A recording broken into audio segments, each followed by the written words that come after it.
नमस्कार। आज बिहार में दूसरे चरण का चुनाव हुआ। 54% वोट पड़े। बिहार एक स्पेशल स्टेट है। राष्ट्रपति डॉक्टर अब्दुल कलाम ने कहा था एक दफ़े कि अगर बिहार पिछड़ा रहता है तो भारत तरक्की कैसे कर सकता है। डॉक्टर मोहन गुरुस्वामी हैं, भारत सरकार के इकोनॉमिक एडवाइज़र रहे हैं और उन्होंने एक पेपर लिखा था इकोनॉमिक स्ट्रैंगुलेशन ऑफ बिहार। मतलब किस तरह से आज़ादी के बाद से ही बिहार का आर्थिक रूप से जैसे गला दबा दिया गया हो। तो जो बिहार का ड्यू बनता है, जो उसका हक बनता है, केंद्र की सरकारों ने नहीं दिया, आज तक नहीं दिया। बावजूद पिछले चुनाव में जब ये बोली एक तरह से लगाई गई थी, बोलो कितने कर दूं, इतने इतने इतने, और जब डीएनए वगैरह पर सवाल उठाए गए थे बिहारियों के। बहरहाल आज का जो चुनाव है, एक बात याद रखने की ये है कि जिनका जन्म 1990 में हुआ था, जब लालू यादव पहली दफ़े मुख्यमंत्री बने थे, आज वो 30 साल के हो चुके हैं। उनके अपने भी बच्चे हो चुके होंगे। और जिन्होंने पहली दफ़े 1990 में वोट दिया था, आज उनकी उम्र 50 साल हो चुकी होगी। अगर 20 साल के तब थे, 18 या 20, 50, 52, इतनी उम्र उनकी हो चुकी होगी। यानी आधी से ज़्यादा ज़िंदगी बीत गई विकास के इंतज़ार में, बेहतर ज़िंदगी की तलाश में। और ये 50 साल वाले जो हैं, इनके तो बच्चे भी न जाने कब से बाहर जा चुके होंगे कमाने के लिए। मतलब कितने घरों से एक एक दो दो बेटे बाहर दूसरे शहरों में कमा रहे हैं, क्योंकि बिहार में ये सब नहीं है। मतलब जितना शहरों में दिहाड़ी की मजदूरी मिलती है, बिहार में वो भी मुहैया नहीं रही। अभी हाल ही में आपने देखा किस तरह से लाखों लोग पलायन करके वापस गए। क्यों? शहरों में कोविड की वजह से, कोरोना की वजह से, लॉकडाउन की वजह से उनकी नौकरियां चली गईं और कोई सहारा नहीं, कोई मदद नहीं।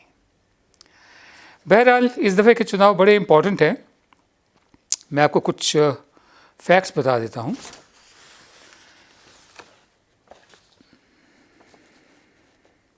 इस दफ़े 50,000 करोड़ का पैकेज अनाउंस किया प्रधान सेवक ने बिहार के लिए।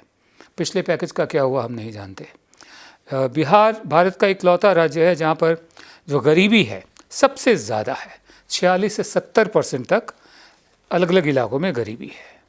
उसके अलावा जो एनुअल पर कैपिटा इनकम होती है, जो सालाना का आमदनी होती है, वो बिहार में 3,650 रुपये है, जबकि पूरे देश में इसकी औसत है 11,625 रुपये।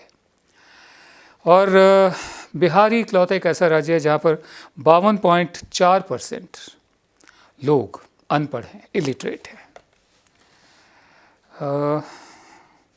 उसके अलावा एक तो केंद्र की तरफ से वहाँ ज़्यादा इन्वेस्टमेंट नहीं हुए, और उसके अलावा ये भी जाहिर है कि सेंट्रल गवर्नमेंट जो है वो सिस्टमेटिकली एक जैसे सोचे समझे तरीके से बिहार को फंड्स देने से रुकती रही है। और इसकी एक वजह ये भी रही कि बिहार में जितनी सरकारें रही हैं उनमें से ज़्यादातर केंद्र सरकार के साथ नहीं थी, उसके विरोध में थी। तभी तो ये डबल इंजन वाला नारा चला था पिछली दफ़े। अब डबल इंजन को ट्रबल इंजन कह दिया आरजेडी वालों ने। अब देखते हैं लोग क्या फैसला करते हैं। फिर मोहन गुरुस्वामी की एक रिपोर्ट है डी अर्बनाइजेशन ऑफ बिहार। उसमें उन्होंने बताया कि बिहार इकलौता राज्य है देश का जहाँ पर लोग शहरों से गाँव की तरफ जा रहे हैं। पूरे मतलब देश में जो शहर होते हैं, आर्थिक उन्नति का पैमाना शहरों में होता है, तो लोग गांवों को छोड़कर शहरों में आते हैं। हमने विकास का ये मॉडल अपनाया है। अब जैसा भी मॉडल है, यही मॉडल है। This is the given situation. Bihar में उल्टा है। बिहार में शहरों से लोग गांव की तरफ वापस। और उसके अलावा centrally planned inequality in Punjab and Bihar, एक ये तीसरा आर्टिकल है मोहन गुरुस्वामी का। कुल मिलाकर बिहार के साथ ज़्यादती हुई है। और अगर डॉक्टर मोहन गुरुस्वामी की माने तो जितना ड्यू है, जो बकाया है बिहार का आज़ादी के बाद से, वो 6 लाख करोड़ के करीब बनता है।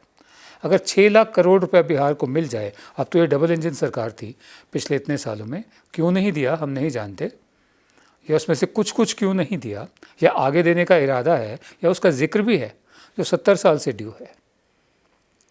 और साथ ही में दूसरी ज़रूरत है इसको स्पेशल स्टेटस देने की बिहार को, क्योंकि पिछड़ा हुआ राज्य है। तीसरी ज़रूरत है कि वहाँ इंडस्ट्री लगे ताकि लोगों को नौकरी ढूंढने बाहर ना जाना पड़े। वहाँ दो विरोधी बयान आए हैं। सुशील मोदी जो उप मुख्यमंत्री, उन्होंने कहा हम उद्योग का जाल बिछा रहे हैं। नीतीश कुमार जो मुख्यमंत्री, वो कह चुके हैं कि यहाँ भारी उद्योग लाना मुमकिन है ही नहीं। खैर, देखते हैं कितने साल लगते हैं बिहार को अपनी मौजूदा हालत में से निकलने के लिए, और उसमें केंद्र सरकार कितनी मदद करती है। मदद भी क्या, जो बकाया है बिहार का, जो उसका हक है, उसको देती है, और स्पेशल स्टेटस मिलता है या नहीं मिलता। इसके अलावा, बिहार के अलावा, आज जहाँ जहाँ चुनाव हुए, मध्य प्रदेश में 28 सीटों पर चुनाव हुए, वहाँ बीजेपी की सरकार है। गुजरात में 8 सीटों पर चुनाव हुए, वहाँ भी बीजेपी की सरकार है। उत्तर प्रदेश में 7 सीटों पर चुनाव हुए, ये उपचुनाव है ये, वहाँ पर भी बीजेपी की सरकार है। उड़ीसा में 2 जगह पर उपचुनाव हुए, यहाँ बीजेडी, बीजू जनता दल की सरकार है। नागालैंड में नागालैंड डेमोक्रेटिक अलायंस की सरकार है, 2 सीटों पर चुनाव हुए। कर्नाटक में बीजेपी की सरकार है, 2 सीटों पर चुनाव हुए। झारखंड में झारखंड मुक्ति मोर्चा की सरकार है, 2 सीटों पर चुनाव हुए। आज ये जो मैं बता रहा हूँ आपको सारे, आज यहाँ इन जगहों पर भी चुनाव हुए हैं। छत्तीसगढ़ में कांग्रेस की सरकार है, एक जगह पर चुनाव हुए। तेलंगाना में तेलंगाना राष्ट्र समिति की सरकार है, 1 सीट पर उपचुनाव हुआ। हरियाणा में बीजेपी और जननायक जनता पार्टी की सरकार है, वहाँ पर भी 1 सीट पर चुनाव हुआ। यानी कुल यहाँ पर भी 54 सीटों पर चुनाव हुए। अब देखना यह है कि इसमें जहाँ जहाँ बीजेपी की सरकारें हैं, क्योंकि प्रधान से वो खुद जिम्मा उठाते हैं प्रचार का, और बहुत सारे राज्यों में ऐसे लोग हैं ही नहीं बीजेपी के जो पोस्टर बॉय बन सकें, जैसे बिहार में था। मध्य प्रदेश में तो फिर भी शिवराज सिंह चौहान हैं। तो देखना ये होगा कि क्या एक डिपस्टिक सर्वे माना जा सकता है कि हवा का दौर, हवा का रुख किस तरफ बह सकता है आने वाले सालों में। जो जो कोविड की दूसरी वेव आती जा रही है, एक और पीक आती जा रही है, मल्टीपल पीक्स की बात हो रही है, त्यों त्यों एक और नई आशंका सामने आ रही है कि जब वैक्सीन बनेगी कोरोना की, तो वो अमीर देशों के हिस्से में ज़्यादा आएगी, और जो डेवलपिंग कंट्रीज़ हैं, विकासशील देश हैं, जैसे हम पिछले 70 साल से विकासशील चले जा रहे हैं अभी तक, उनके हिस्से में कम आएंगी। हालांकि हमारी सिचुएशन दूसरी है। मैं आपको थोड़ा सा बता दूं, Duke university health innovation centre है अमेरिका में, उन्होंने जो भी ख़रीदो फरोख्त का जो सिस्टम है वैक्सीन का, उसका विश्लेषण किया है, एनालिसिस किया है, और उन्होंने ये पाया है कि जो हाई इनकम कंट्रीज़ है, जिन देशों में तनख्वाहें या कमाई ज़्यादा है, और कुछ मिडिल इनकम देश भी हैं ऐसे, उन्होंने पहले से ही करीब 80,80,000 डोजेज़ ये वैक्सीन की रिज़र्व करवा दी हैं, जो लोग ट्रायल कर रहे हैं उनके साथ। एडवांस ऑर्डर्स जो हैं, जो अमीर देश हैं, इससे करोड़ों लोग जो हैं विकासशील देशों में, उनको मुमकिन है कि वैक्सीन ना मिले शुरुआती दौर में। और ये हेल्थ एक्सपर्ट्स जितने भी हैं, उन्होंने भी एक आगाह किया है, मंडे को एक सर्वे में उन्होंने आगाह किया है। उनकी जो असेसमेंट है वो कहती है कि कुछ जो ज़्यादा अमीर देश हैं, वो अपनी पूरी जनसंख्या को कई दफ़े वैक्सीन लगा पाएंगे, वो इतनी वैक्सीन खरीद रहे हैं। ठीक है, इससे पहले कि जो गरीब देश हैं या विकासशील देश हैं वो ऐसा कर पाए। कनाडा का उदाहरण है कि उन्होंने इतनी दवा ऑर्डर कर दी है, वैक्सीन ऑर्डर कर दी है, कि वो अपनी पूरी जनसंख्या को 5 दफ़े वैक्सीनेट कर सकते हैं। और उसी तरह से यूके और यूएस, यूनाइटेड किंगडम और यूनाइटेड स्टेट्स, वो अपनी पूरी जनसंख्या को 2 दफ़े वैक्सीनेट कर सकते हैं। इंडिया, बांग्लादेश और इजिप्ट, भारत, बांग्लादेश और इजिप्ट, ये ऐसे मुल्क हैं जिनके टेंटेटिव ऑर्डर्स, कच्चे ऑर्डर भी सिर्फ 30% जनसंख्या को वैक्सीनेट कर पाएंगे। लेकिन भारत को यहाँ फ़ायदा इसलिए कि हमारे यहाँ पर वैक्सीन प्रोडक्शन की जो क्षमता है वो पूरी दुनिया में बहुत आगे है, बहुत बढ़िया है, बेहतरीन है। अब निर्भर ये करता है कि हम कितनी ऑर्डर करते हैं और कब वैक्सीन आती है। लेकिन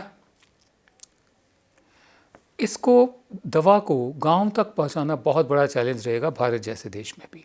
ये कहना है Andrea Taylor, assistant director Duke Center, जिसका मैं जिक्र कर रहा हूँ रिसर्च का, उन्होंने कहा है कि इनका विश्लेषण कहता है कि भारत ने कंफर्म किया है 600 मिलियन डोजेज़, 600 मिलियन डोजेज़ यानी करीब 60 करोड़ डोजेज़ इन्होंने कंफर्म करी हैं। ये सिर्फ 30 करोड़ लोगों के लिए काफ़ी हैं। हमारी जनसंख्या 135 करोड़ है, लेकिन 1 बिलियन मतलब और भी वो डोज नेगोशिएट कर रहा है भारत। लेकिन दिक्कत जो आ रही है कि कोल्ड चेन जो एक होती है उसके ज़रिए ही गांव तक ये वैक्सीन पहुंच सकती है, और कोल्ड चेन ये आइस बॉक्स से नहीं चलती, ना ही जो हमारे यहाँ रेफ्रिजरेटर्स मिलते हैं या जो और ठंडे करने वाली चीज़ें मतलब जैसे उनसे नहीं। कोल्ड चेन बहुत ही स्पेशलाइज्ड मैकेनिज़्म है। सालों साल से इस पर चर्चा चलती आ रही है कि कोल्ड चेन की कमी है हमारे यहाँ, तो कोल्ड चेन कहाँ से आएगी उसका भी ध्यान रखना पड़ेगा। बहरहाल ये अपने आप में कोई बहुत अच्छी खबर नहीं है कि जो अमीर देश हैं वो उन्होंने पहले एडवांस ऑर्डर दे दिए हैं। हमें थोड़ा सा फ़ायदा है कि हम खुद बनाते हैं। हम उम्मीद करते हैं कि ऐसी नौबत ही ना आए, फिर भी ये चेतावनी, ये सूचना, ये जानकारी देना ज़रूरी था। रोज़ की तरह शो का समापन एक कविता से। कल मैंने जनाब मुनीर नियाज़ी की एक कविता का एक शेर पढ़ा था, पंजाबी में लिखी हुई कविता है।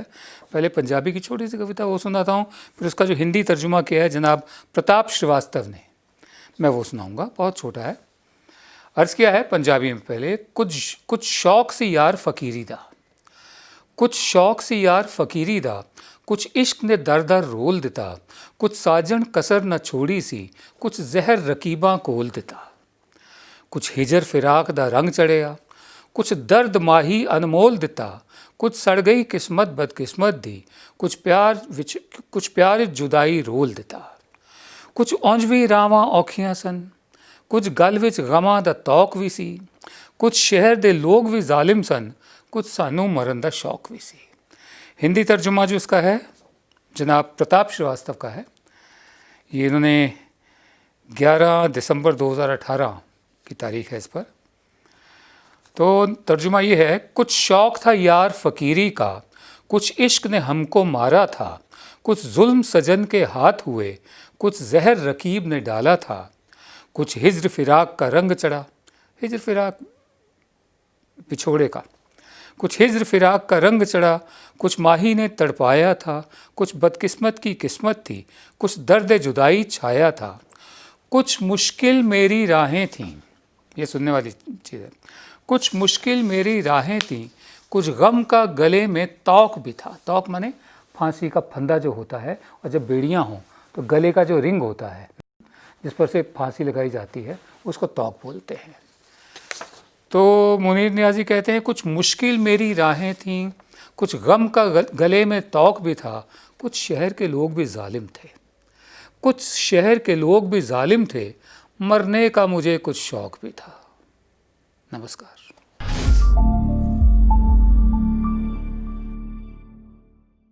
अब खबरें पाइए सबसे पहले हमारे मोबाइल न्यूज एप्लीकेशन पर। एंड्रॉइड या iOS प्लेटफॉर्म पर जाइए, HW न्यूज नेटवर्क को सर्च कीजिए, डाउनलोड कीजिए और अपनी सुविधानुसार भाषा का चयन कीजिए। खबरों की भीड़ में अपने काम की खबर पाते रहिए।